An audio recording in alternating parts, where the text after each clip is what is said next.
Hare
சிறந்தவரே. எல்லாரும் வாயத்திலிருந்து சொல்லுங்களேன். உலகத்தினால் இயேசுவே இயேசுவே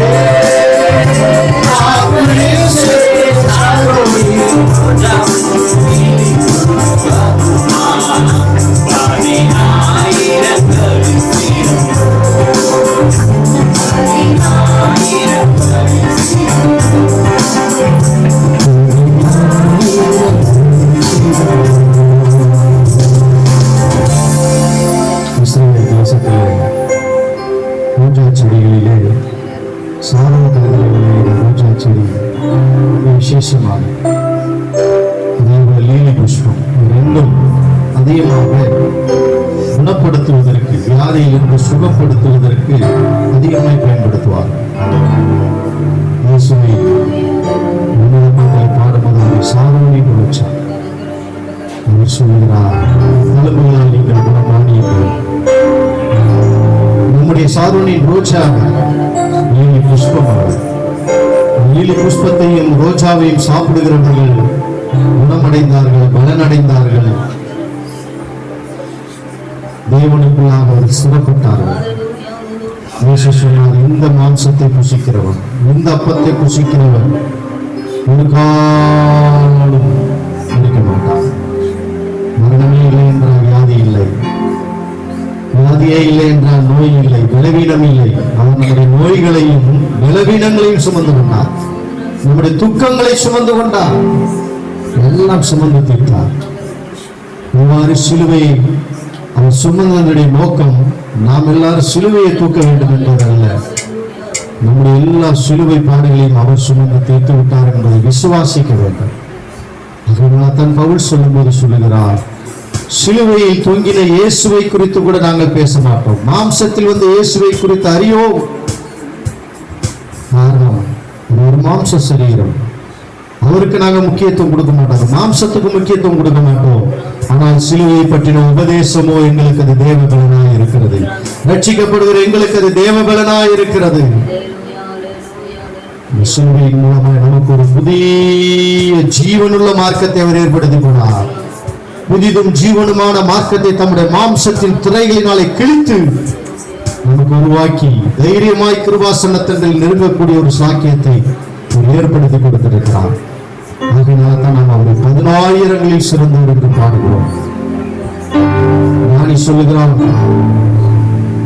1000 ஸ்திரீகளிலே ஒருத்தி கூட நான் பார்க்கவில்லை, ஆனால் நீயோ உத்தமி, என் புறாவே நீ ரூபவதி, உத்தமி என்று பாடுகிறான். நம்மை பார்த்து அப்படித்தான் அழைக்க விரும்புகிறான். உன் உத்தமியே, என் ரூபவதியே, உன்னில் பழுதொன்றும் இல்லை. What a perfect church, because the blood of Jesus cleans you. இயேசு கிறிஸ்துவின் இரத்தம் நம்மை கழுவி இருக்கிறபடியினாலே நம்முடைய கரை திரை முதலானவைகள் ஒன்றுமில்லாமல் அவருக்கு முன்பாக பரிசுத்ததும் பிழையற்றதுமான மகிமையான சபையாக நிறுத்தி இருக்கிறார். நம்முடைய தகுதி அல்ல, நம்முடைய படிப்பு அல்ல, நம்முடைய பணம் அல்ல, நம்முடைய ஜாதி அல்ல, அந்தஸ்து அல்ல, எல்லாம் அவருடைய இரத்தத்தின் புண்ணியம். இயேசு கிறிஸ்துவின் இரத்தத்தின் புண்ணியம். அது தெளிக்கப்பட்ட இரத்தத்தினிடத்திலே நீங்கள் வந்து சேர்ந்திருக்கிறீர்கள் என்று வேதம் சொல்லுகிறது. ஆபேலின் இரத்தம் பேசினதை பார்க்கிலும் அதிகமான நன்மைகளை பேசின இரத்தம் இயேசுவின் இரத்தம். நன்மை செய்கிறவரால் சுற்றித்திருந்தார். ஒரு உள்ளத்தின் சொல்ல முடியுமா? எத்தனை பேர் என்னோடு கூட சேர்ந்து பாட முடியும்? இயேசுவே ஆத்மேசே சாரோடே ரோஜாவும் லீலி புஷ்பமுமா ஆயிரங்களின் சீரந்தோ. உள்ளத்தின் ஆழத்துக்கு சொல்லுங்கள், ஆயிரங்களின் சீரந்தோ. இயேசுவே ஆத்மேசே சாரோடே ரோஜாவும் லீலி புஷ்பமுமா ஆயிரங்களின் சீரந்தோ.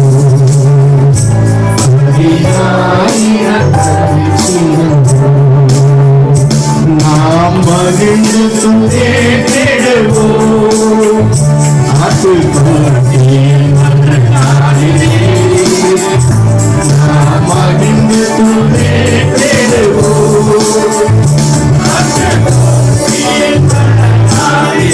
சுத்த பிரகாச ஆடையோடு பறந்திடுவோம்.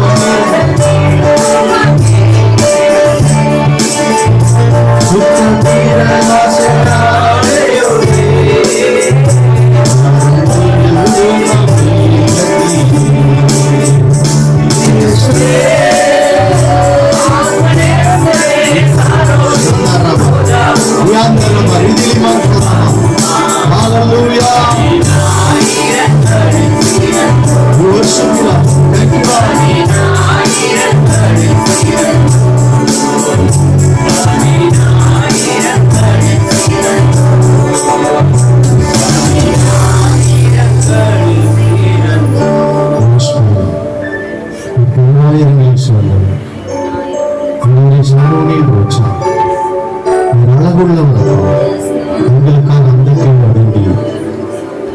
உங்களுக்காக ஆண்டவரே அருவருப்புக்குள்ளானவராய் மாற்றப்பட்டீர்.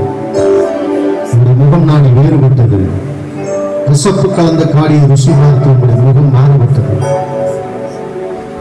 ஆண்டவரே எல்லாம் நாங்கள் நன்றாய் வாழ்வதற்காக உங்களுடைய வாழ்க்கையிலே ஒரு வெற்றி, ஒரு ஜெயம், ஒரு சந்தோஷம், ஒரு ஆசீர்வாதம் வருவதற்காக எல்லாவற்றையும் துவந்தி திருத்திர நாராயணனாக இவ்வாறு சிலுவையில் ஆண்டவரை கைவிடப்பட்டவராக திருத்திரராக தோன்றி நாங்கள் ஆசீர்வதிக்கப்பட்டோம். நீ சாபமானி, நீ பாவமானி, நீ காயப்பட்டு நாங்கள் ஆசீர்வாதமாய் நீதிமன்றாய் சுகமுள்ளவர்களாய் வாழும்படி நீ எல்லாவற்றையும் சுமந்து வைத்திருப்பார். உன்னுடைய கல்வாரி அன்பிற்காக நீங்கள் நன்றி செலுத்திக் கொள்வோம். அந்த அன்பை நினைக்கிறோம் ஆண்டவரே, மகிழ்ந்து துதிக்கிறோம். இதற்கு உலகம் அழுது கொண்டிருக்கிறது. வாரம் முழுவதும் புலம்பலின் வாரமாக கொண்டாடி கொண்டிருக்கிறார்கள். அழுகையும் பற்கடிப்பும் நிறைந்த நாட்களை ஜனங்கள் கொண்டாடி கொண்டிருக்கிறார்கள். நாங்களும் வெற்றி சிறந்த இயேசுவை எங்களுக்காக கல்வாரி சிலுவையிலே துறைத்தனங்களையும் அதிகாரிகளையும் உறிந்து கொண்டு பிசாசை ஆணியடித்து வெற்றி சிறந்த தேவனை நாங்கள் கொண்டாடுகிறோம்.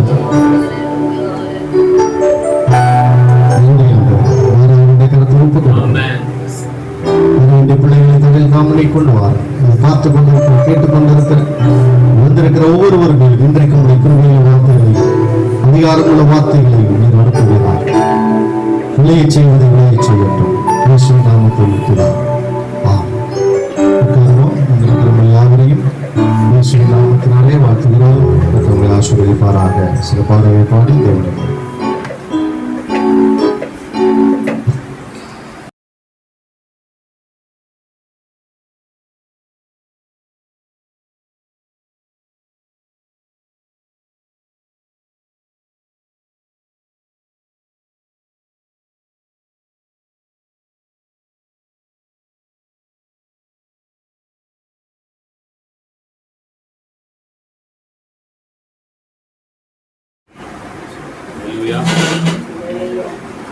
சர்வலோகாதிபா நமஸ்காரம், சர்வ சிருஷ்டிகனே நமஸ்காரம், தரைக்கடல் உயிர்வான் சகலமும் படைத்த தயபர பிதாவை நமஸ்காரம் என்ற பாடலை பாடி கர்த்தருடைய நாமத்தை ஆராதிக்கிறோம்.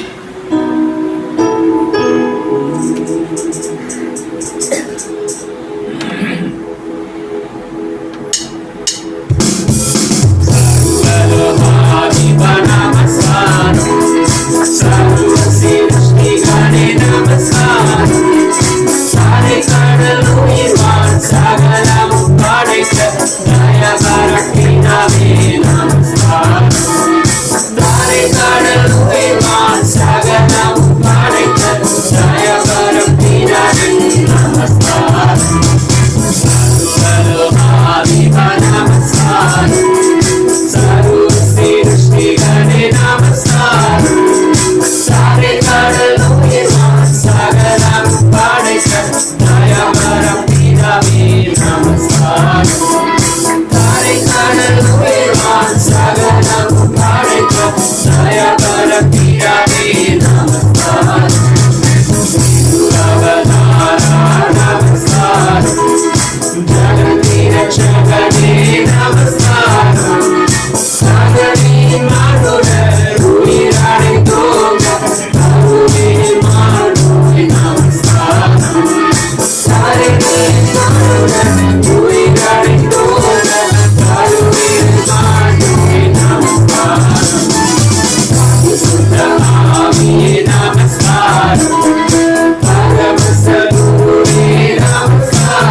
என்னை வல்லடிக்கு நீக்கி கரங்களால் தூக்கி உன்னதத்தில்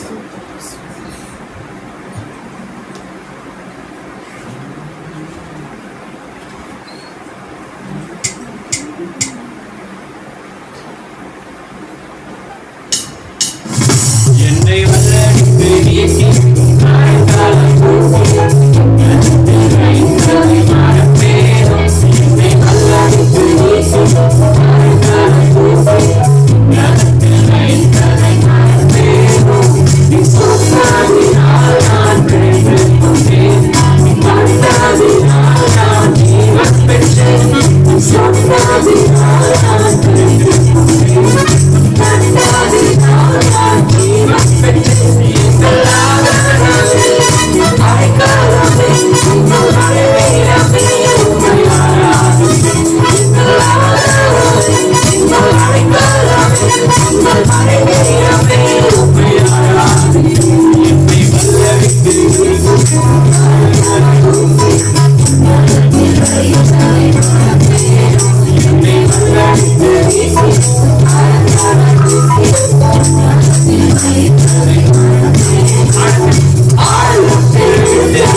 கர்த்தர் நல்லவர், கர்த்தர் நல்லவர், கர்த்தர் நல்லவர், கர்த்தர் நல்லவர்.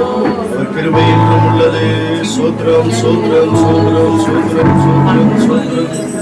நன்றியோடு நாங்கள் துதிக்கிறோம் ஆண்டவரே. ஹல்லேலூயா. நன்றி நன்றி நன்றி நன்றி நன்றி. Thank you Holy Spirit, thank you Holy Spirit, thank you Holy Spirit. நன்றியோடு நாங்கள் துதிக்கிறோம் ஐயா. சோத்ரம் சோத்ரம் சோத்ரம். எல்லாரும் வாயில திறந்து கர்த்தரை சோத்ரம் பண்ணுவோம். இந்த 3வது மாதத்துடைய கடைசி உயிர்த்தெழுந்த மனமகிழ்ச்சி காலையில் கொண்டு வந்திருக்கிறார்கள். எத்தனையோ பேர் இந்த வருஷத்தை பார்த்தவர் இன்றைக்கு இல்லை. ஆனாலும் தேவன் நம்ம இந்த 3 மாத காலம் கண்ணீர் மணி போல பாதுகாத்து மோசங்கள் எல்லா தீங்குக்கு விலக்கி காத்தபடினாலே நாங்கள் துதிக்கிறோம் துதிக்கிறோம் துதிக்கிறோம் துதிக்கிறோம். உயர்த்துகிறோம் ஆண்டவரே, உயர்த்துகிறோம் உயர்த்துகிறோம் உயர்த்துகிறோம் உன்னதமானவரே. Jesus, pray Jesus, pray Jesus. உன்னத பரிசுத்த மகத்துவ ஆராதிப்பே.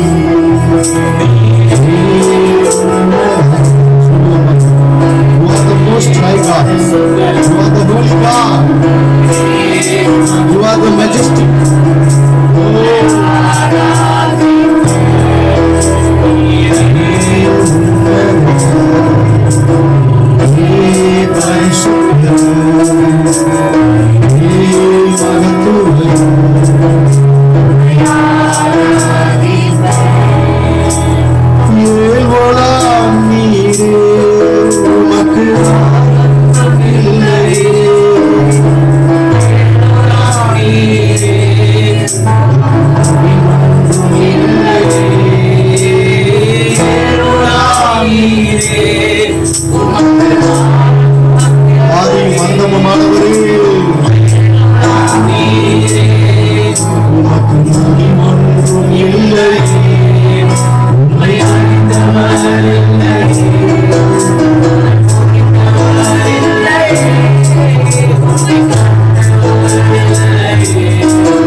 மற்ற தெய்வங்களைப் போல அல்ல.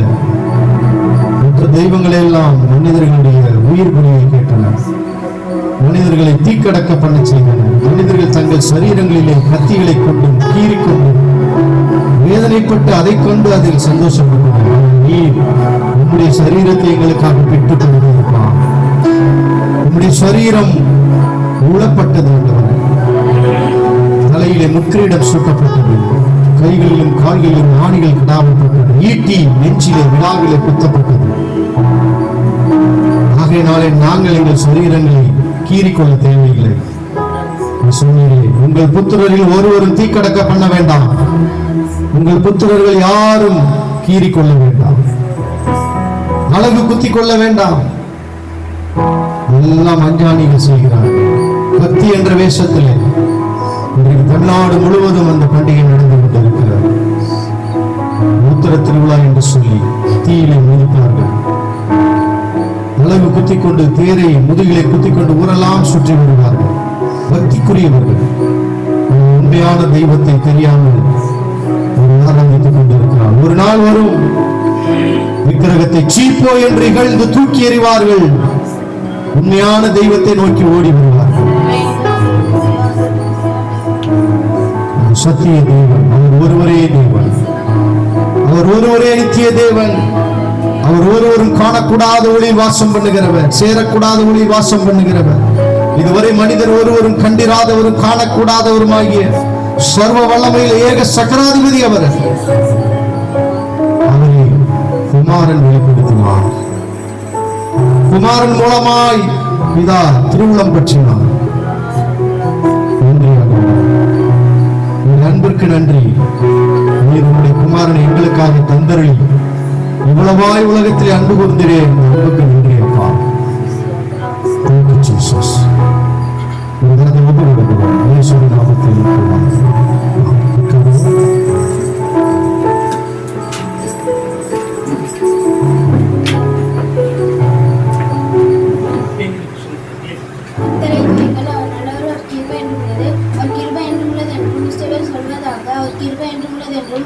குடும்பத்தார் சொல்வாராக. அவர் கிருபை என்றும் உள்ளது என்றும் கர்த்தருக்கு பயப்படுகிறவர்கள் சொல்வாராக. நெருக்கத்திலிருந்து கர்த்தரை நோக்கி கூப்பிட்டேன், கர்த்தர் என்னை கேட்டருளி விசாலத்திலே வைத்தார். கர்த்தர் என் பட்சத்தில் இருக்கிறார், நான் பயப்படேன். மனுஷர் எனக்கு என்ன செய்வான்? சங்கீதம் 118 1-6. கர்த்தாவே, நீர் நீதிபரர், உமது நியாய தீர்ப்புகள் செம்மையானவைகள். நீர் கட்டளையிட்ட சாட்சிகள்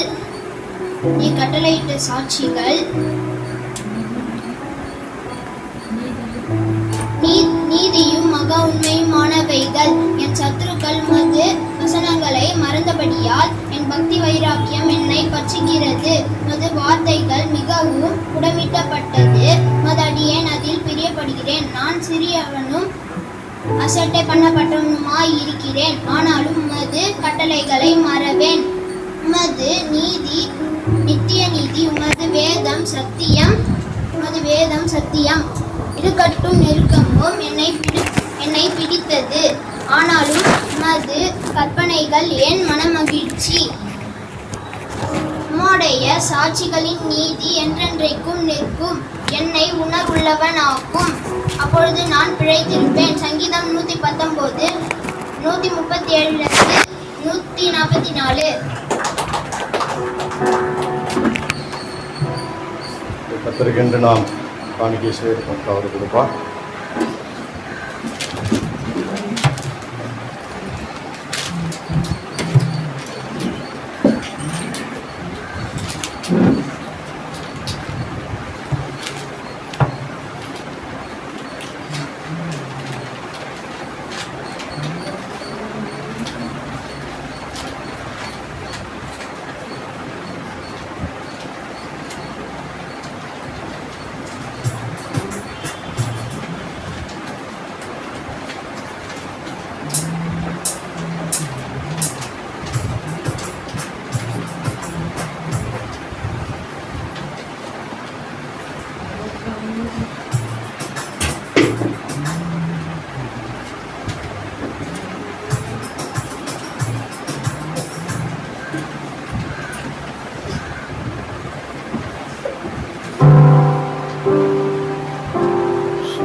துதிப்பதா கர்த்தாவே அங்கே வாழ்கிறீர். ஆலயத்தில் உம்மை துதிக்கிறோம் கர்த்தாவே பரலோகமே உம்மை துதிப்பதா கர்த்தாவே அங்கே வாழ்கிறீர். ஆலயத்தில் உம்மை துதிக்கிறோம் கர்த்தாவே எழுந்தருளும். துதிக்கிறோம் துதிக்கிறோம் ஒன்றாக கூடி துதிக்கிறோம். அல்லேலூயா துதிக்கிறோம் ஒன்றாக கூடி துதிக்கிறோம். பரலோகமே உம்மை துதிப்பதா கர்த்தாவே அங்கே வாழ்கிறீர்.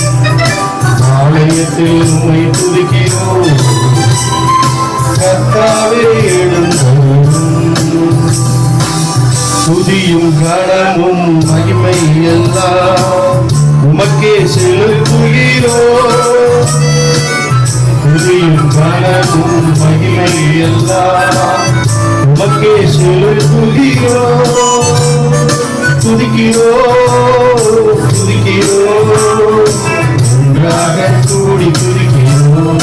அல்லேலூயா துதிக்கிறோம்.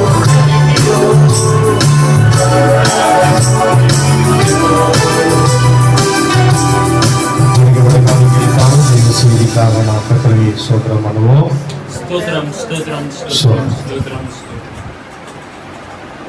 இந்த புது வருஷத்தில் இருந்து கர்த்தர் நமக்கு நன்மையை தருகிறவராக திருப்பி தருகிற ஆண்டாக நாம் இதை தியானித்துக் கொண்டு வருகிறோம்.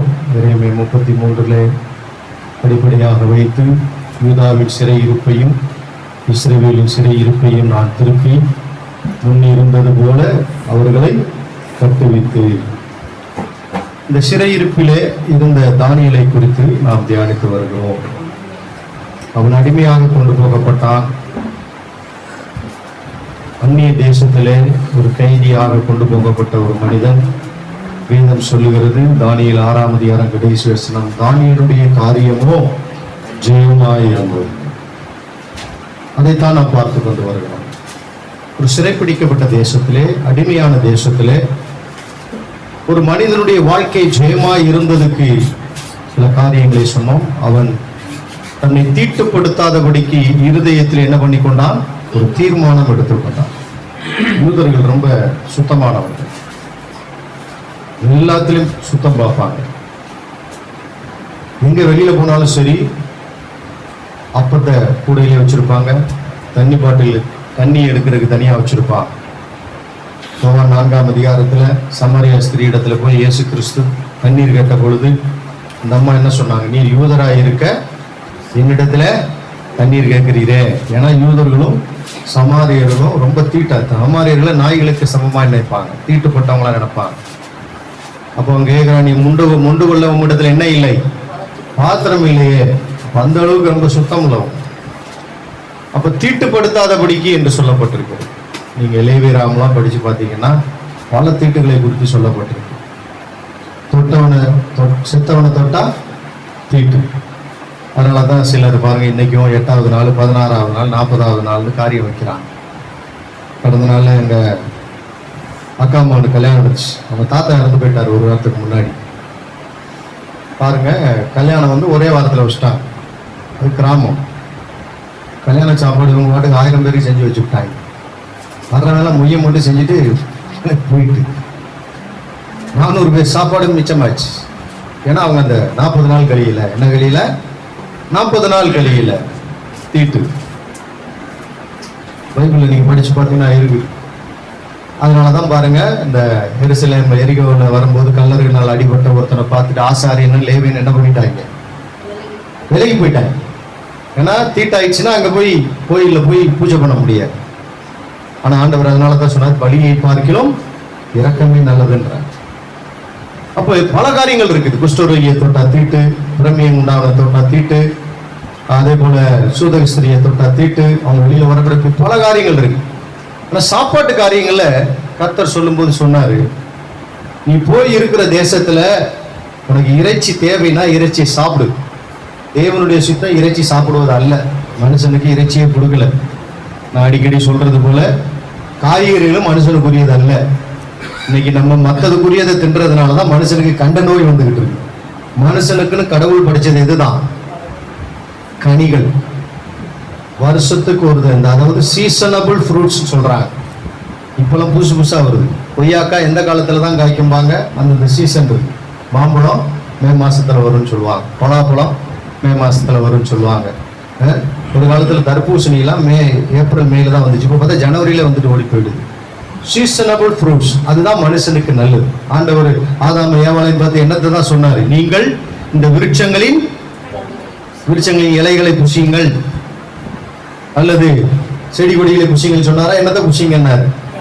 நீங்க வேணா பாருங்க, உங்க உடம்பு ஒல்லியாகி தோத்திரம் வேற என்ன உலக அழகி ஒத்தி இருந்தாங்க ஐஸ்வர்யா ராய் மாதிரி. இப்ப இருக்கிற ஐஸ்வர்யா ராய் இல்லை, அப்ப இருக்கிற ஐஸ்வர்யா ராய் மாதிரி நீங்கள் ஒல்லி ஆக வேண்டும் என்றால் வேறு ஒன்றும் செய்ய வேண்டாம், ஃப்ரூட்டேரியனாக மாறிவிடுங்கள். காலையில் எந்திரிச்சவொன்னு என்ன பண்ணுங்க, ஒரு லெமன் ஜூஸ் குடிங்க, ஒரு மாதுளம்பழம் சாப்பிடுங்க. சோறு வட்டியில போட்டு சாப்பிட்றத நிறுத்துங்க. வட்டியில போட்டு நல்லா அப்படி புரட்டி அப்படி உள்ளதெல்லாம் தான் நமக்கு திருப்தியா இருக்கு. ஆம்பளையா இருக்கட்டும் பொம்பளைங்களா இருக்கட்டும், நீங்க செஞ்சு பாருங்க, கலரே மாறிடுவீங்க. தோத்திரம் பேரண்ட்ஸ் பார்க்குறான், நான் கூட மாறிடுவேன், நான்கு சூப்பரா மாறிடுவேன். ஆப்பிளா சாப்பிடுங்க. இன்னொன்னு சொல்றாங்க, அது எங்க கேடன்ஸ் விட்டு நெல்லிக்காய்க்கு எங்க சுருதி வைக்கிறதுல அவ்வளவு டிமாண்டா இருக்கு. கேட்கறாங்க, என்ன சார் நெல்லிக்காயை வரவிட மாட்டேங்கிறீங்க? நாங்க எங்க வர்றதெல்லாம் புரிஞ்சுட்டு போயிடுறாங்க, அந்த செக்யூரிட்டி பர்சன் பறிக்கிட்டு போயிடுறாங்க. என்ன சொல்றாங்க, ஒரு daily apple and day keep, ஆமாங்க டாக்டர் அவேங்கிறான். ஆனா அதே போல 3 நெல்லிக்காய் வந்து ஒரு ஆப்பிளுக்கு சமங்கிறான். எத்தனை நெல்லிக்காய்? 3 நெல்லிக்காய். நெல்லிக்காய் ஜூஸ் குடிங்க. தேங்காய், உங்களுக்கு ரொம்ப பசி எடுத்தா ஒரு தேங்காயை, பச்சை தேங்காயை தின்னுங்க, பாத்திரம் அவ்வளோ சத்து இருக்குதான். ஆனா டாக்டர் என்ன சொல்லிட்டாங்க, தேங்காய் தின்னா கொலஸ்ட்ராலுங்கிறாங்க. தேங்காய் தின்னுங்க, பசி எடுக்குது ரொம்ப, ஒன்றும் பண்ண முடியல, தேங்காய் தின்னுங்க. அப்புறம் என்னென்ன பழம் இருக்கு, வாழைப்பழத்தை உள்ள தள்ளுங்க. என்னென்ன பழம் கிடைக்குதோ அத்தனை பழத்தை உள்ள தள்ளுங்க. டயத்துக்கு தள்ளுங்க, இஷ்டத்துக்கு தள்ள வேண்டாம். நான் சொல்றேன், 3 மாசத்துல நீங்க தான் 50வது வயசுல ஒரு போட்டி வச்சானா நீங்க தான் மிஸ்டர் கியூ. சி எனக்கு என்ன மிஸ்ஸஸ் வேல்டு, மிஸ் வேல்டு, சரி மிஸ்ஸஸ் வேல்டுப்பா, மிஸ் வேல்டு வைக்க முடியாது. அருமையானவர்களே, ஏன் இந்த சாப்பாடு காரியத்தை குறித்து பேசுறேன்னா, அவன் சொல்றான் ராஜ போஜனத்தையே வேண்டாங்கிறாங்க. நானா இருந்தா என்ன பண்ணிருப்பேன், அந்நிய தேசத்துக்கு போய் கத்தாவே தோத்திரம்பா, ராஜா வீட்டு சாப்பாடே கொடுத்துட்டாரு, சோத்திரம் பண்ணி அடி. என்னன்னா வரலாற்று ஆசிரியர் என்ன சொல்றாங்கன்னா, ஏன் அவங்க ராஜாவுடைய போஜனத்தை வேணாம்னு சொன்னாங்கன்னா, அந்த நாட்டு பழக்கத்தின்படி அவர்கள் பன்றிக்கறி இறைச்சி வந்து அதிகமா சாப்பிடுவாங்களாம், சுத்தமில்லாத மிருகங்களை எல்லாம் சாப்பிடுவாங்க. அதனாலதான் உபாகமம் 14ஆம் அதிகாரத்துல ஒரு முதல் 3 வசனங்களை படிங்களா, கர்த்தர் ஒரு பெரிய லிஸ்டே போடுறாரு.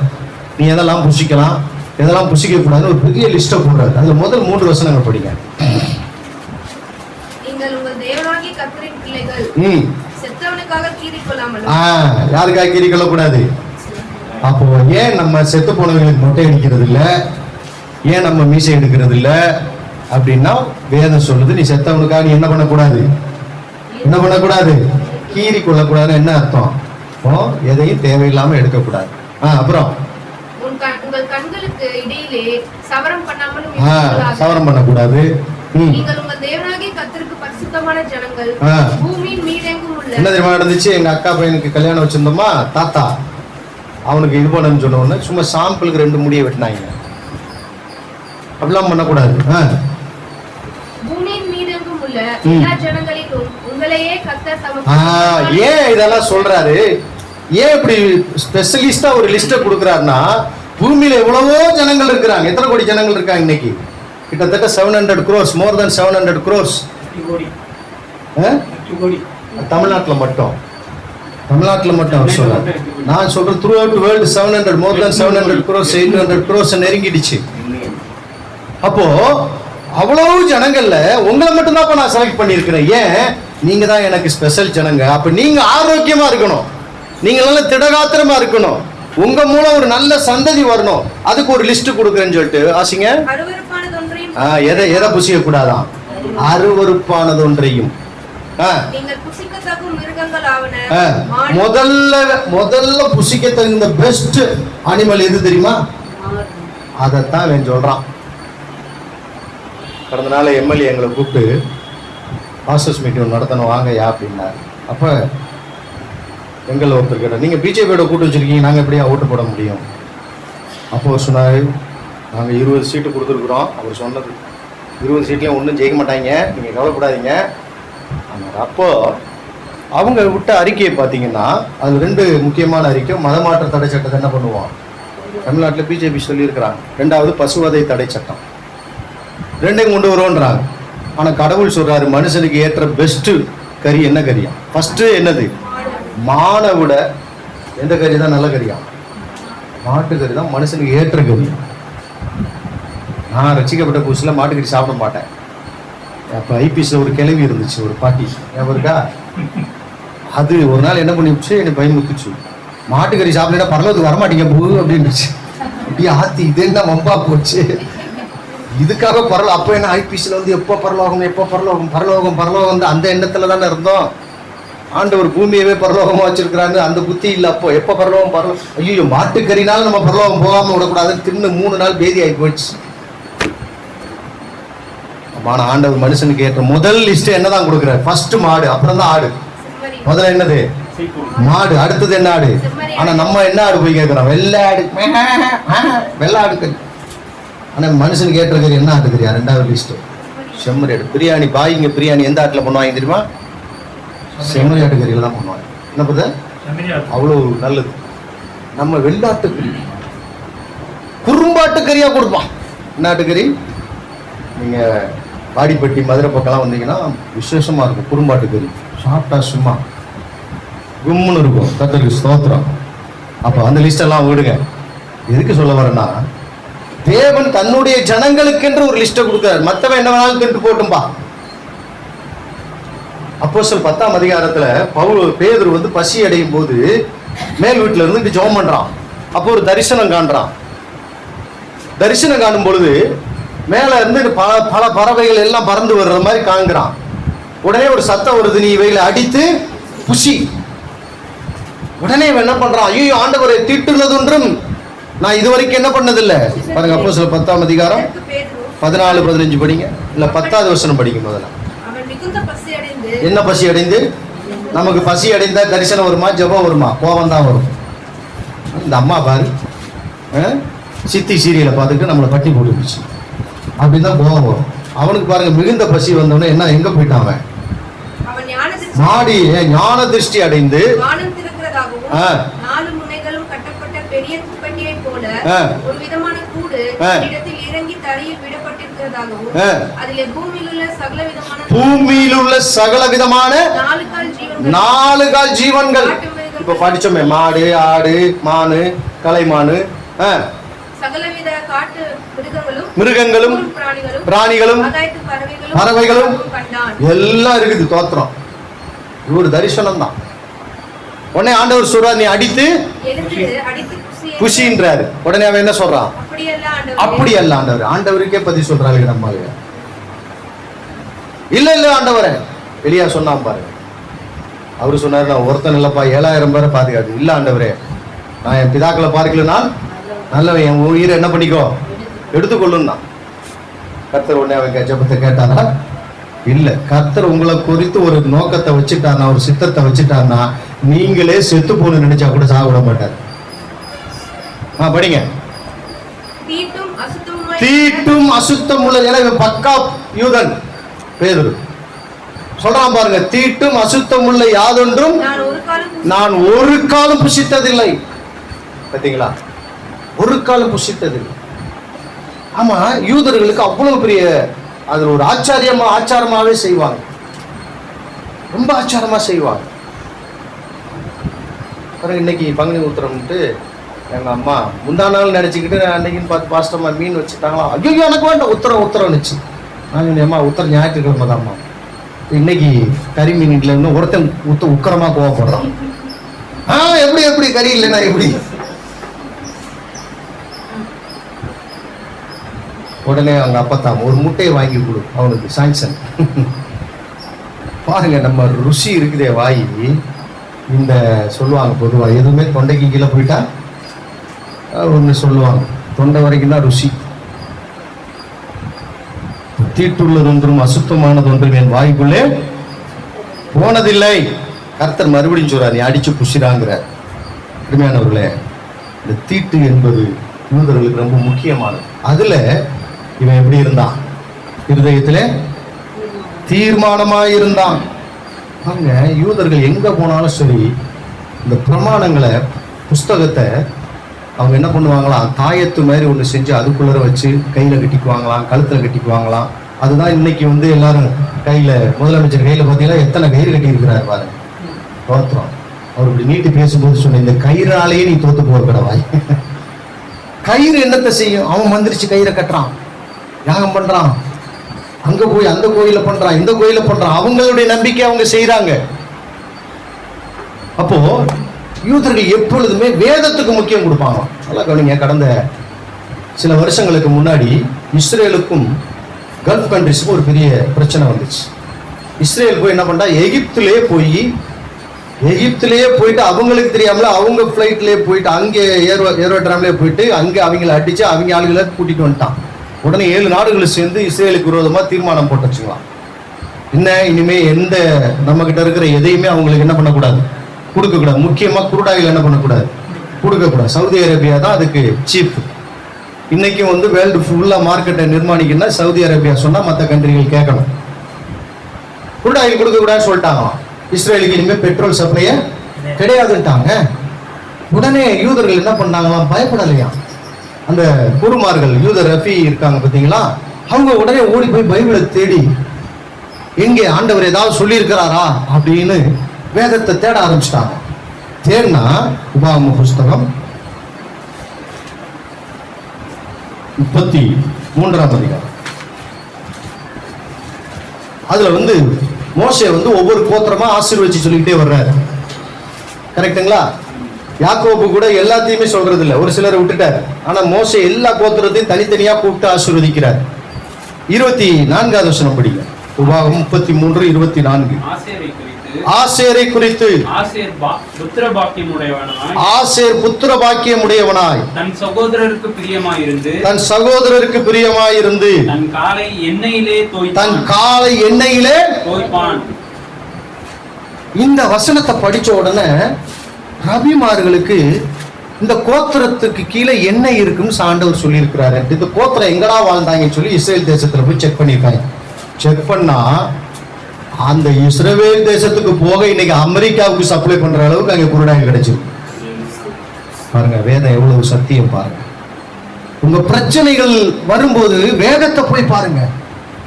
கண்டிப்பா அங்கே விமோசனம் இருக்குது. உங்களுக்கு விடிவு இங்கேதான் இருக்குது. உங்க வாழ்க்கையில ஒரு பிரச்சனை நடக்குது, நம்ம உடனே என்ன பண்ணுவோம், அனுபவப்பட்டவங்களை கேட்போம், அவங்கள கேட்போம். பாஸ்டர் கேட்கறது தப்பு இல்லை, ஆவிக்குரியவங்கள்ட்ட போய் ஆலோசனை கேட்கறது தவறல்ல. அதை விட அப்பா கிட்ட கேளுங்க. அப்பா தன்னை குறித்து எழுதி வைத்திருக்கிற அந்த மகத்துவங்களை பாருங்க. நிச்சயம் சொல்றேன், உங்களுக்கு எல்லா விதமான பதில் இருக்கு. இன்னைக்கு இஸ்ரேலுடைய அந்த குருடாயில் தான் வேர்ல்டுல பெஸ்ட் குருடாயிங்கிறான். அமெரிக்காவுக்கு அவன் சப்ளை பண்றான். பாத்தீங்களா? அந்த வசனத்தை அவங்க கண்டுபிடிச்சு உடனே போய் தேடி பார்த்துருக்குறாங்க. அங்க ஒரு பெரிய கிணறு கிடைச்சிருக்குது. இன்னைக்கு வரைக்கும் அதில் குருடாயில் எடுத்துக்கிட்டே இருக்கிறாங்க.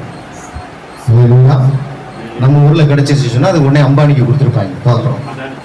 அதான் இங்க கொடுத்துருப்பாங்க. எனக்கு ரொம்ப பெரிய வருத்தம் என்னன்னா, ஒரு பெரிய ஸ்டேடியத்தை கட்டி இதுக்கு நரேந்திர மோடியும் பேர் வச்சிருக்கிறார். ஒரு பக்கம் போனா அதானி முனையா, இன்னொரு பக்கம் எண்டு வந்து ரிலையன்ஸ் முனையா. ஸ்டாண்டுக்கு பேர் ஜியோ ஸ்டாண்டா. ஏன் வல்லபாய் பட்டேல் பேர் வச்சிருக்கலாம், குஜராத்தில் பிறந்த மகாத்மா காந்தி பேரை வச்சிருக்கலாம், சுபாஷ் சந்திர போஸ் பேரை வச்சிருக்கலாம், வீர சிவாஜி பேரை வச்சிருக்கலாம். பாருங்க நாடு எங்க போய்கிட்டு. கூடிய சீக்கிரம் இந்தியான்னு இருக்காது, வேற மாதிரி தான் இருக்குன்னு சொல்றாங்க. அவங்களாம் ரொம்ப விழிப்போடு ஜெபம் பண்ணோம். தோத்திரம். இந்த வரக்கூடிய நாட்கள், எலெக்ஷன் நாட்கள்ல நல்ல வேட்பாளர்களா பார்த்து நீங்க ஓட்டை போடுங்க. கர்த்தருக்கு பிரியமானவர்களை கர்த்தர் தேர்ந்தெடுக்கட்டும். ஆமென் சொல்லுவோம். அப்போ எல்லா பிரச்சனைகளுக்கு வேதத்தை தான் ஆராய்ஞ்சோம். இந்த இந்த சிறையிருப்பை குறித்து கூட பாருங்க. இது ஏதோ தற்செயலா நடந்த சிறையிருப்பு இல்லை. எசேக்கியா ராஜா வியாதிப்பட்டு கிடந்தார். ஆண்டவர்கிட்ட ஜெபம் பண்ண உடனே ஆண்டவர் என்ன பண்ணார், அவருக்கு 15 வருஷத்தை கூட்டி கொடுத்தார், எக்ஸ்டெண்ட் பண்ணி கொடுத்தார். உடனே என்ன பண்ணிட்டான், 15 வருஷம் வந்த உடனே இதை குறித்து கேள்விப்பட்ட அந்நிய நாட்டு ராஜாக்கெல்லாம் எசேக்கியாவை பார்க்க வர ஆரம்பிச்சிட்டாங்க. என்ன இப்படி ஒரு அற்புதம் நடந்திருக்காமே, இப்படி சாக புழைக்க கிடந்த நீ 15 வருஷம் உனக்கு கூட்டி கொடுத்துட்டாரமேன்னு ஒவ்வொரு நாட்டுக்காரனும் வர ஆரம்பிச்சிட்டான். அப்ப பாபிலோன்ல இருந்து ஒருத்தர் ராஜா வந்தானா, அவனை வந்து எசேக்கியாவை பார்த்து, அந்த நாட்கள பாபிலோன் தான் பெரிய சாம்ராஜ்யம். சோத்திரம். பாருங்க, இப்போ நம்மளே இருக்கட்டுமே, ஸ்டாலின் எதிர்கட்சி தலைவர் தான், மோடி அந்த கிளி கிளிக்கிறாரு.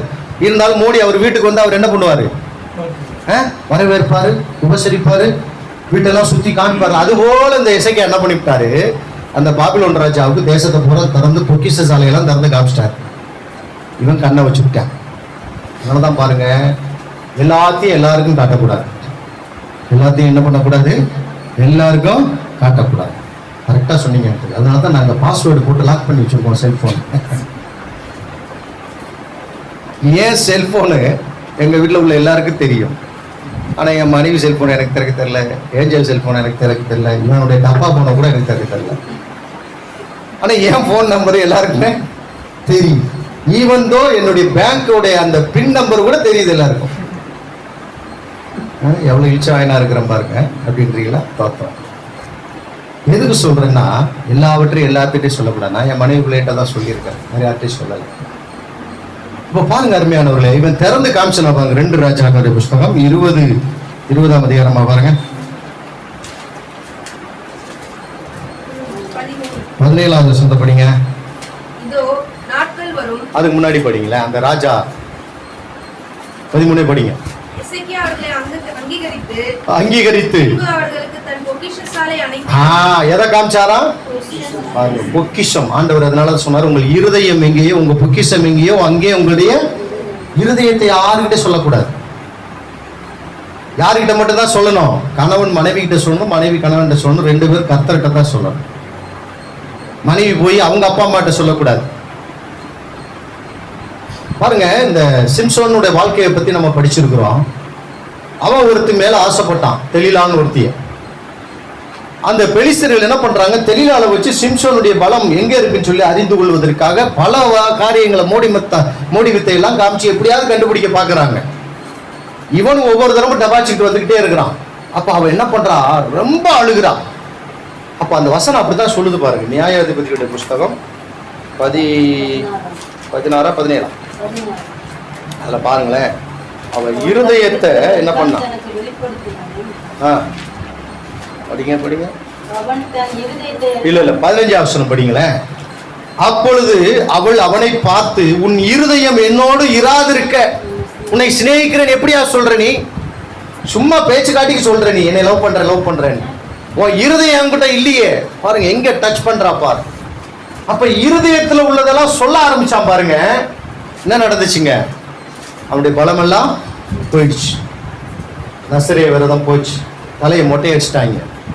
இவன் அந்த மயக்கத்துல ஒன்றும் தெரியாம எப்பொழுதும் போல எந்திரிச்சு போயிடலான்னு பார்த்தா கண்ணை நோண்டிட்டாங்க. சின்ன பிள்ளைங்க பாருங்க, இப்ப அவனை வந்து பயில் கட்டுறாங்க. பயில் கட்டுறதுனா என்ன சொல்றது, கிண்டல் பண்றாங்க, கேலி பண்றாங்க. ஏன்? இருதயத்துல உள்ளதெல்லாம் சொல்லிட்டான். ரொம்ப இருதயம் ரொம்ப முக்கியம். எல்லாருக்கும் எல்லாத்தையும் சொல்லிடாதீங்க. ஸ்தோத்திரம். கர்த்தரிடத்துல தான் எல்லாத்தையும் சொல்லலாம். அவர் நம்முடைய தேவன். நம்மளை ஒரு நாள் வெட்கப்படுத்த மாட்டார், ஒரு நாள் அவமானப்படுத்த மாட்டார். நீங்க என்ன வேணாலும் சொல்லலாம் அவர்கிட்ட, என்ன வேணாலும் சொல்லலாம். ஆனா மனுஷனை நாசியிலே சுவாசம் உள்ள மனுஷனை மட்டும் என்ன பண்ணக்கூடாதான், நம்பி சொல்லிடாதீங்க. இவன் பொக்கிஷ சாலையை திறந்து காட்டினதுனால நடந்த காரியம் என்ன? 17ஆவது வசனத்துல கர்த்தர் சொல்றாரு, ஒரு நாட்கள் வரும். அதை படிங்க. இதோ நாட்கள் வரும். எந்த நாட்கள்? இப்ப தானியேல் பிடிச்சிட்டு போயிருக்காங்களா, அந்த நாட்கள் வரும். அப்பொழுது உமது வீட்டில் உள்ளதிலும் சேர்த்ததிலும் பாருங்க, ஒரு ரகசியத்தை காமிச்சா எதெல்லாம் போகுது பாருங்க. இவன் சம்பாதிச்சது மாத்திரம் இல்ல, அப்பா சம்பாதிச்ச சொத்துக்கள் அனைத்தும், உன் வீட்டுல உள்ளது அனைத்தும், அது மாத்திரம் இல்ல,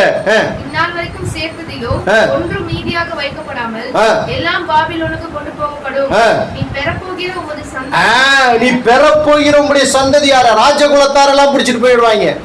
அதுல ஒருத்தன் தான் தானியேல். பாருங்க, அப்ப தானியேலுடைய சிறை இருப்பு யாருனால நடந்தது? எசேக்கியா அவங்க தாத்தா செஞ்ச தப்புனால. இது யார் காலத்துல நடந்தது? யோயாக்கீன் ராஜா காலத்துல. எரேமியாவும் அதை சொல்றாரு. 28ஆம் அதிகாரம் படிச்சு பார்த்தீங்கன்னா 4வது வசனம் படிங்க. அங்க எக்கோனியான்னு வரும். எக்கோனியாவும் யோயாக்கீனும் ஒரே ராஜாக்கள் தான். எரேமியா 28:4 படிங்க. எரேமியா என்னங்க படிங்க. இல்லையே, எரேமியா 28:4. 38 அது 28 தான்.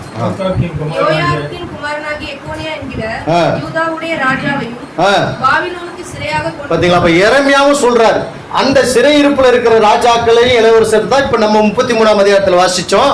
யூதாவின் சிறையிருப்பையும் இஸ்ரவேலின் சிறையிருப்பையும் நான் திருப்பி அவர்கள் முன்னிருந்தது போல. அப்ப தானியேல் வாழ்க்கையில நடக்கும்போது எரேமியா அந்த தீர்க்க தரிசனம் சொல்றாரு.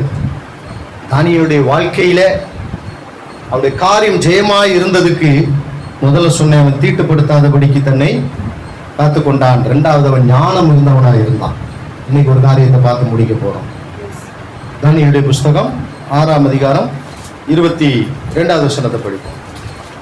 சிங்கங்கள் என்னை சேதப்படுத்தாத தானியேல் 6, 21, 22 படிங்க. அப்பொழுது தானியேல், ராஜாவே, நீர் என்றும் வாழ்க. சிங்கங்கள் என்னை சேதப்படுத்தாதபடி 20ல இருந்தே படிங்க, அதான் நல்லா இருக்கும். ராஜா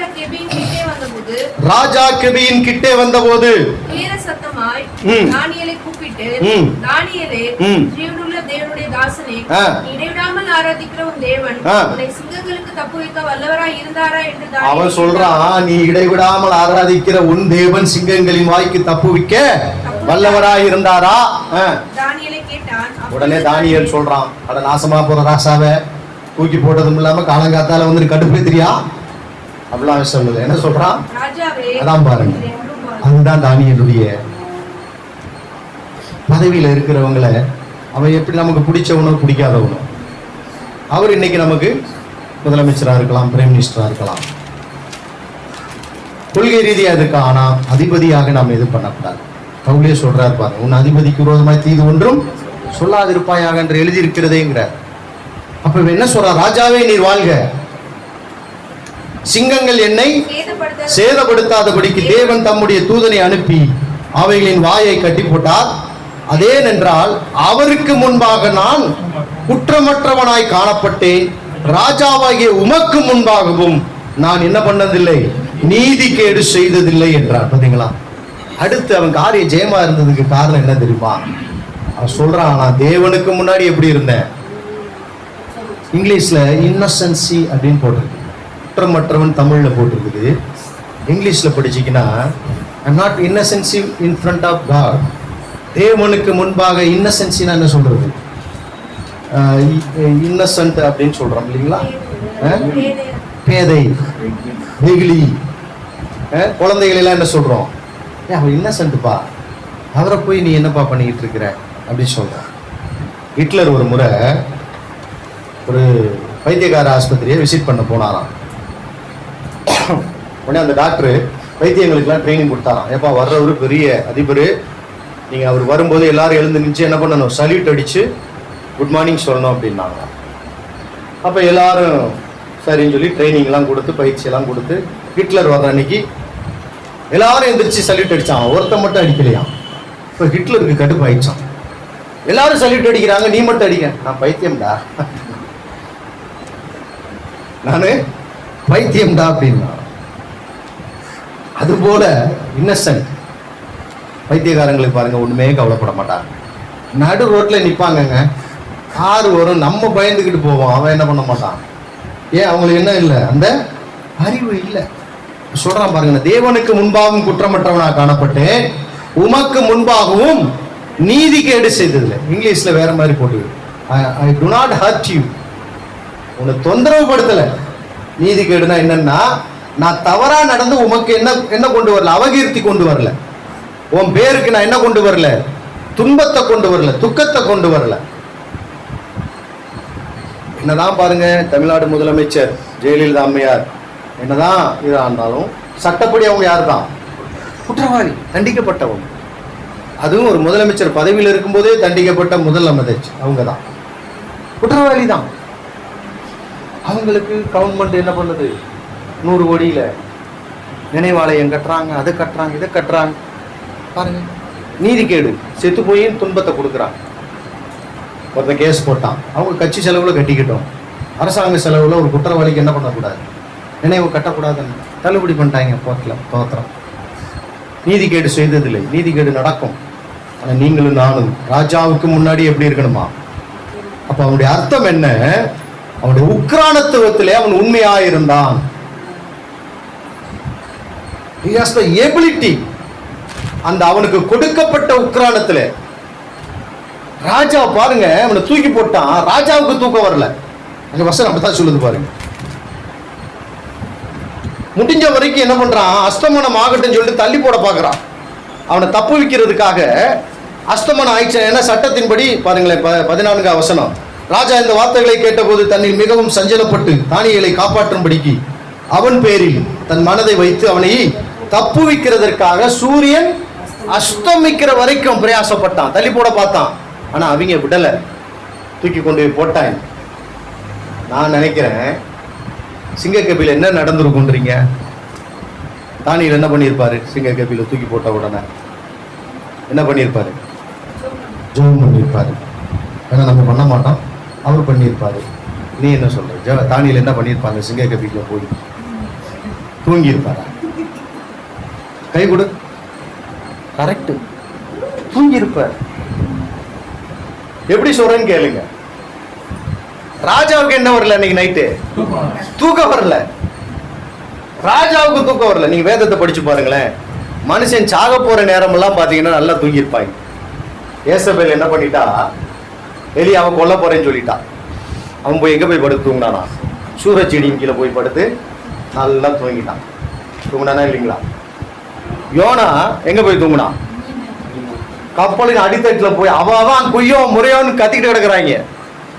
இவர் பாடு நிம்மதியா தூங்குறாரு. பேதுரு பாருங்க, தான் கண்டது கனவா தரிசனமானே தெரியாம சிறைச்சாலையில் என்ன பண்ணிக்கிட்டு இருக்கிறாரு? தூதன் வந்து அவனை என்ன பண்றான்? தட்டா எந்திரிக்க மாட்டேங்கிறான். இடுப்புல தட்டவுன்னு எந்திரிச்சிட்டான். தூங்குறவங்களை எழுப்பணும்னா என்ன ஐடியா? இடுப்புல கை வச்சுக்கினா எந்திரிச்சிருவாங்க. தோட்டம் பைபிள்ல இருக்குது, எல்லா டெக்னிக்கும் பைபிள்ல இருக்குது. நீங்க பைபிளை படிச்சீங்கனாலே போதும். திருடனை எப்படி பிடிக்கலாம்? தோத்திரம்.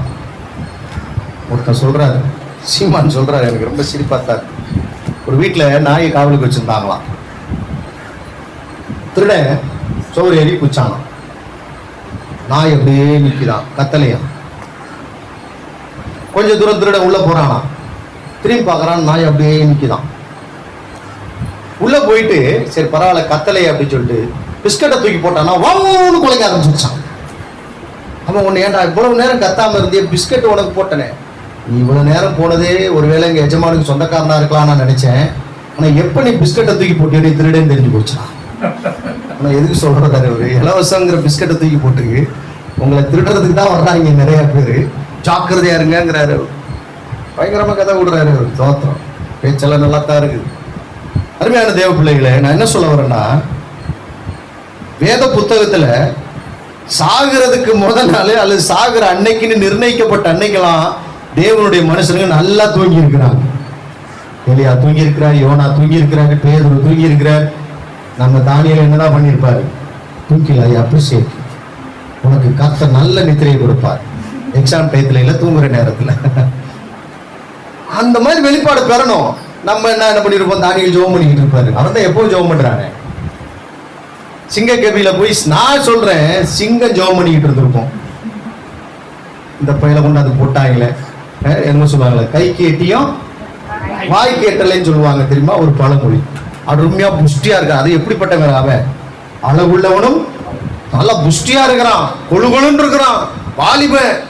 சும்மா சிங்கங்களா நினைச்சிருக்கோம், ஆகா இன்னைக்கு சூப்பர் அல்வா கிடைச்சிருக்கு, பிரியாணி கிடைச்சிருக்கு. ஆனா அங்க பார்த்தா சிங்கங்கள் வாய்களை கர்த்தர் என்ன பண்ணிட்டாராம்? தானியேல் சொல்றான். அப்படின்னா கட்டி போட்டாலும் என்ன பண்ணிருக்கோம்? அத்தனையும் உபவாச ஜெபம் இருந்திருக்கு, சாதா ஜெபம் கூட இல்லை. அப்ப நான் நினைக்கிறேன், தானியேல் ஒரு சிங்கத்தின் தலையை வச்சு ஒரு சிங்கத்தின் மேல காலை வச்சு படுத்திருப்பான். இவன் தான் வந்து நான் சிங்கத்து மேல படுத்தவன். நம்ம ஊர்ல அம்மனை வந்து சிங்கத்து மேல வர்ற மாதிரி கதையை விட்டுட்டு இருக்காங்க. தானியேல் தான் சிங்கத்தின் மேல் படுத்து தூங்கினவர். நான் சொல்றேன், உங்களுக்கு தூக்கம் வர, உங்களை தூக்கி போட்ட ராஜாக்களுக்கு தூக்கம் வராதபடிக்கு காலையில எந்திரிச்சு வர்றாங்க. நல்லா கவனிங்க, அவனுக்கு கீத சத்தம் வேண்டான்ட்டான். ராஜா எப்பொழுதுமே படுக்க போகும்போது பாட்டு பாடணும், மியூசிக் வாசிக்கணும், நாட்டிய நடனம் ஆடணும். அதே போல காலையில எந்திரிக்கும் பொழுது எல்லாம் பண்ணதுக்கு அப்புறம் தான் அவரு தன்னுடைய காலை கடன்களை முடிச்சு வெளியில வருவார். ஆனா இந்த ராஜா பாருங்க, சூரியன் உதிக்கும் முன்பே, வெளுக்கு முன்பே எங்க ஓடியாந்துட்டாரு. கெபினா எங்க இருக்கும்? ஒரு அரண்மனைக்கிட்டே இருக்கும் கெபி. கண்டிப்பா அவுட்டர்ல இருக்கும், எவ்வளவு தூரத்துல இருக்கும்போது தெரியாது. ஏன்னா செத்து போன வாடகை அடிக்கும் இல்லைங்களா? ஒரு மனுஷனை தூக்கி போட்டு என்னதான் சிங்கம் சாப்பிட்டாலும் அவருடைய கவுச்சி அடிக்குமா அடிக்காதுங்களா? மீன் குழம்பு வச்சுக்கிட்டு அந்த சட்டி கதவை திறந்தவுடனே நேற்று ஆரம்பிச்சு சொல்றான், இன்னமும் நாத்தடிக்குது. ஃப்ரிட்ஜுக்குள்ள இந்த மீனை திறந்தா நாத்தடிக்க தான் செய்யும், தோத்தணும். அது போல அவுட்டர்ல இருந்திருக்கும். அப்ப ராஜா பாருங்க எவ்வளவு வாஞ்சியோடு. நான் என்ன சொல்ல வரேன்னா, நீங்க மாத்திரம் உங்க உக்ரானத்துவத்தில் உங்களுக்கு கொடுக்கப்பட்ட பொறுப்புல உண்மையுள்ளவர்களாய் அந்த நீதிகேடு செய்யாம, அப்படின்னா என்ன, நீங்க உங்க கண்ணு முன்னாடி எவனும் தப்பு செஞ்சுட்டு போலாம். ஆனா நீங்க அப்ரைட் மேனா, கர்த்தருடைய பிள்ளையாக கொடுக்கப்பட்ட வேலையில, கொடுக்கப்பட்ட ஆபீஸ்ல, கடந்த வாரம் சிஸ்டர் ஜார்ஜ் சாட்சி சொன்னாங்க பார்த்தீங்களா? நினைச்சிருந்தா அவங்களும் சேர்ந்து அவனோட சேர்ந்து இவங்க ஒரு 70 லட்சம் ஓட்டிருக்கலாம், பார்த்தோம். அந்தபடியான போஸ்ட்ல தான் இருந்திருக்கிறாங்க. ஆனா பாருங்க, உண்மையா இருந்தபடினால லவட்னவே கம்பியை நீட்டு இருக்கிறான். இப்ப அந்த போஸ்ட் அவங்க கிடைச்சிருக்கு. ஒரு உண்மைக்கு எவ்வளவு பெரிய அங்கீகாரம் பாருங்க. நீதிக்கேடு செய்யக்கூடாது. நீங்க சாதாரண கூட்டுற வேலையா இருக்கலாம், ஒரு ஆபீஸ்ல நீங்க ஒரு பெரிய பியூன் கூட இருக்கலாம், இல்ல ஒரு மேனேஜரா இருக்கலாம். கர்த்தர் எந்த இடத்துல வச்சிருந்தாலும் சரி. தானியேல் அந்த தேசத்துக்கு 2வது அதிபதியா இருந்தான். அந்த உக்கிரானத்துவத்திலே அவன் குற்றமற்றவனாய் காணப்பட்டான். இன்னசென்ஸ், குற்றமற்றவனாக கர்த்தர் அவனை என்ன பண்ணிட்டானா, எடுத்து பயன்படுத்தினான். உக்ரானம்னா என்ன? ஒரு சில காரியங்கள் மாதிரி நான் சொல்லி முடிக்கிற டைம் ஆகி போச்சு, இல்லை அடுத்த வாரம் கூட பார்ப்போம். அப்போ அந்த குற்றமற்றவனாகவும் நீதிகேடு, எல்லாம் சொல்லுங்க நீதிகேடு. நீதிமான் எப்பொழுதுமே நீதியை செய்யும். நீதிமானுடைய வீட்டில் என்ன இருக்குமா? ஆசீர்வாதம். நீதிமொழி 3:23 நினைக்கிறேன், படிங்க. நீதிமொழிகள் 3. துன்மார்க்குடைய வீட்டிலோ, நீதிமொழிகள் 3:23. நீதிமான்களுடைய வாசஸ்தலத்தையோ கர்த்தர் ஆசீர்வதிக்கிறார். பார்த்தீங்களா? ஒரு நீதிமான் இருக்கிறதுனால பாபிலோனே ஆசீர்வதிச்சார். பாபிலோன் ராஜாவை குறித்து கர்த்தரை தீர்க்கதரிசி சொல்றாரு.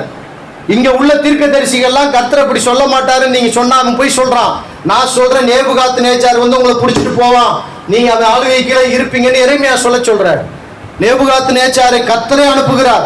இவங்களுக்கு பாடம் போகட்டும், திருந்த மாட்டேங்கிறாங்க, கர்த்தரை விட்டுட்டு விக்கிரத்துக்கு பின்னாடி போறாங்க, இஷ்டத்துக்கு இது பண்றாங்க. சோ ராஜாக்கள் வந்து படையெடுத்து அவர்களை பிடித்து கொண்டு போனார்கள். அந்த தேசத்திலையும் கர்த்தர் தானியேலோடு கூட இருந்தார். காரணம், அவன் எப்படிப்பட்டவனாய் இருந்தான்? உக்கிரானத்துவத்திலே குற்றமற்றவனாய் காணப்பட்டான். நீங்களும் நாமும் குற்றமற்றவர்களாய் இருக்கணும். மனசாட்சியில் எப்படி இருக்கணும்? குற்றமற்ற மனசாட்சி உடையவர்களாய் இருக்கணும். நம்முடைய கான்சியஸ்ல வந்து கில்ட்டியே இருக்கக்கூடாது, குற்றமற்றவராக இருக்கணும். பாருங்க, இது யூதாவை சொல்லும்போது சொல்றாரு பாருங்க, கடைசி வசனம் 24வது வசனம் பாருங்க. யூதா நிருபம், காக்கவும் நம்முடைய மகிமையுள்ள சன்னிதானத்திலே மாசற்றவர்களாய் நிறுத்தும்படிக்கு. எப்படி நிறுத்தணுமா? அவரு மாசற்றவர்களாக. நல்ல தமிழ் அழகா போட்டு, குற்றமற்றதுக்கு மாசற்றவர்கள். அதே தான் எபேசியர்லயே வாசிக்கிறோம். எபேசியர் 5ஆம் அதிகாரம். கரை திரை முதலானவைகள் ஒன்றுமில்லாமல் பரிசுத்தமும் பிழையற்றது. இல்ல இங்க என்ன போட்டிருக்கு? பிழையற்றதுமான. அப்ப பாருங்க, குற்றமற்ற வாழ்க்கைக்கு என்ன? மாசற்ற பிழையற்ற வாழ்க்கை. பிழையற்றதுமான தேவன் உங்களையும் என்னை மகிமையுள்ள சபையாக தம்முடைய ரத்தத்தை கொடுத்து வைத்திருக்கிறார். அந்த மகிமையுள்ள சபை அந்த உக்கிரானத்துவத்தில் நீங்க வேலை செய்யற இடம் சரி, கர்த்தருக்கு முன்னாடி அவன் சொல்றான் பாருங்க, நான் தேவனுக்கு முன்பாக குற்றமற்றவனாகவும் ராஜாவே உமக்கு முன்பாக. அப்ப என்ன, தேவனுடைய பார்வையில நம்ம அப்படி இருக்கணும், இந்த ராஜாக்களுடைய பார்வையில் சரியா இருக்கணும். டாக்ஸ் கட்டணுமா கரெக்டா கட்டணும். ஈபி பில்லுல முறைகேடு பண்ணக்கூடாது. பாத்திரம் சில பேர் இருக்கிறாங்க, டைரக்டா கரண்ட கொடுத்துட்டு, நீங்க கணக்கு போட்டு பாருங்களேன், நம்ம எவ்வளவுக்கு எவ்வளவு ஏமாத்துறோமோ அது மாதிரி 10 மடங்கு நம்ம கிட்ட இருந்து பிசாசு என்ன பண்ணிடுவோம், பறிச்சிடுவோம். பிறர்க்கின்னா முற்பகல் செய்யின் தமக்கின்னா பிற்பகல் தாமே வரும், தன்னாலே வந்துடும். வேண்டாம், நம்ம தேவனுக்கு முன்பாகவும் மனுஷருக்கு முன்பாக எப்படி இருக்கணுமா சொல்லுங்க, எப்படி இருக்கணுமா? வெளிப்படுத்தல் விசேஷத்துல வாசிக்கிறோம், அங்கே நின்றவர்கள் உண்மை உள்ளவர்கள். பரலோகத்திலே தேவனோடு கூட இருக்கிறவங்க எப்படிப்பட்டவங்களாம்? உண்மை உள்ளவர்கள். உக்ரானத்துவத்தில் நம்ம மகிமை உள்ள மற்றதெல்லாம் அடுத்து, நீங்க வேலை செய்யற இடம், நீங்க படிக்கிற இடம், குடும்பம், அதெல்லாம் அடுத்து. தேவனுக்கு முன்பாக மகிமை உள்ள சபையாக, பிழையற்ற சபையாக, மாசற்ற சபையாக தேவன் நம்மை வைத்திருக்கிறார். அந்த உக்ரானத்துல நம்ம எப்படி இருக்கணுங்க? உறுதியா இருக்கணும், குற்றமற்றவனா இருக்கணும், நீதிகேடு இல்லாதவனா இருக்கணும். அப்படி இருந்தா சிங்கக்கவிக்குள்ளே கிடந்தாலும் கர்த்தர் நம்மை காப்பாற்ற வல்லமையுள்ளவராக இருக்கிறார். எல்லாருக்கும் முடி கர்த்தரை நோக்கி பார்ப்போமா? சிங்கக்கேபியோ சூளை நெருப்போ அணுகாரி காத்திடுவார். சிங்கக்கேபியோ சூளை நெருப்போ அணுகாமல் காத்திடுவார். அவரே என்னை காத்தவர், அவரே என்னை காப்பவர். சிங்கக்கேபியோ என்னை காத்திடுவார். கரங்களை பாருவோமா? சிங்கக்கேபியோ சூளை நெருப்போ காத்திடுவார். ராஜ்யம் எனக்குள்ளே வந்ததால் சூழ்ச்சிகளே ஒன்று செய்யாதே. ராஜ்யம் எனக்குள்ளே வந்ததால் சூழ்ச்சிகளே ஒன்று செய்யாதே. அற்புதம் எனக்காக செய்பவர் அதிசயமாய் வழி நடத்துவார். அற்புதம் எனக்காக செய்பவர் அதிசயமாய் வழி நடத்துவார். அவரே என்னை காப்பவர், அவரே என்னை காப்பவர், அவரே என்னை காப்பவர், அவரே என்னை காப்பவர். சிங்கக்கேபியோ சூளை நெருப்போ அவர் என்னை காத்திடுவார். சிங்கக்கேபியோ சூளை நெருப்போ அவர் என்னை காத்திடுவார்.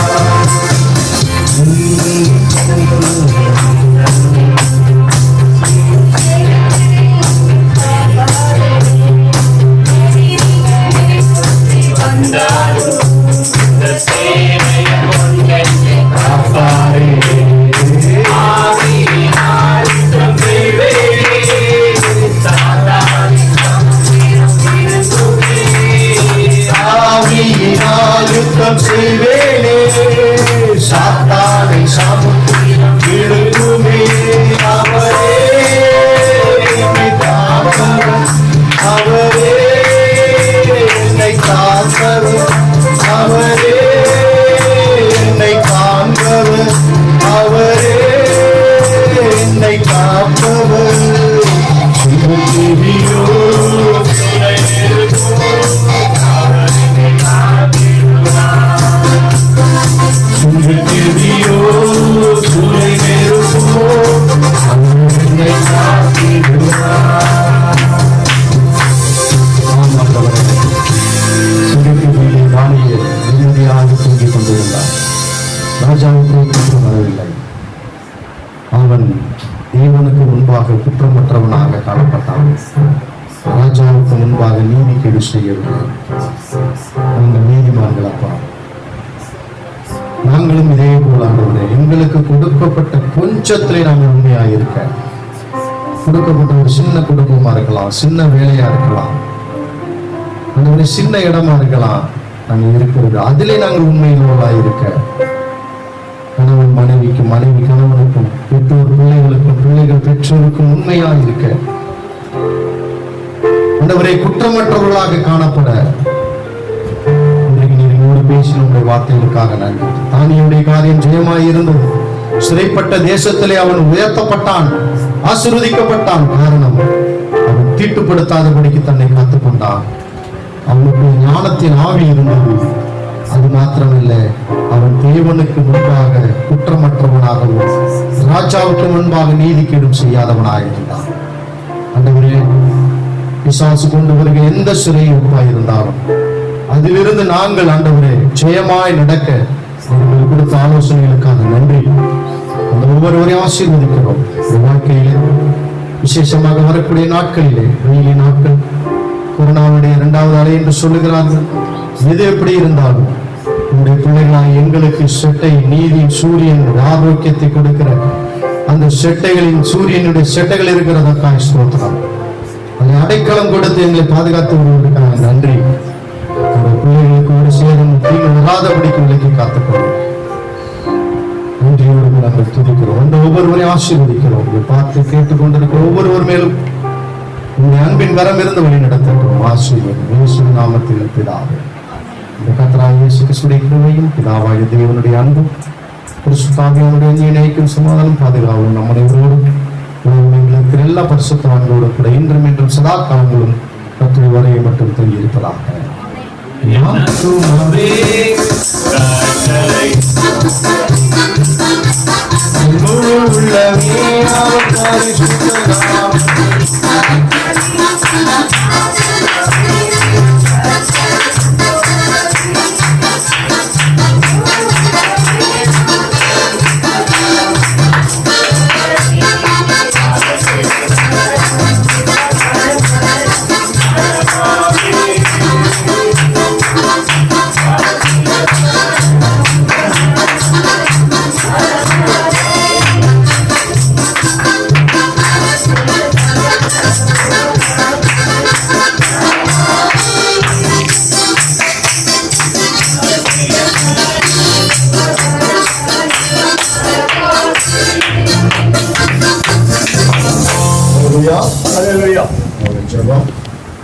மே 2ஆம் தேதி எலெக்ஷன் ரிசல்ட் முடிந்த பிறகு நான் சபை கட்டுமான பணிகளை குறித்து திட்டமிட்டு கொண்டிருக்கிறோம்.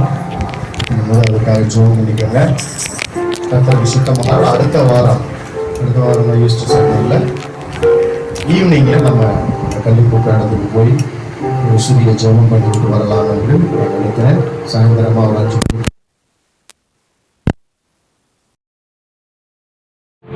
இந்த வருஷம் ஆகஸ்ட் மாதம் ஆண்டு விழாவை நம்ம சொந்த இடத்துல கொண்டாடும்படியாக கர்த்தருக்கு செய்யலாம். ஆமென். அல்லேலூயா. கர்த்தருக்கு ஸ்தோத்திரம்.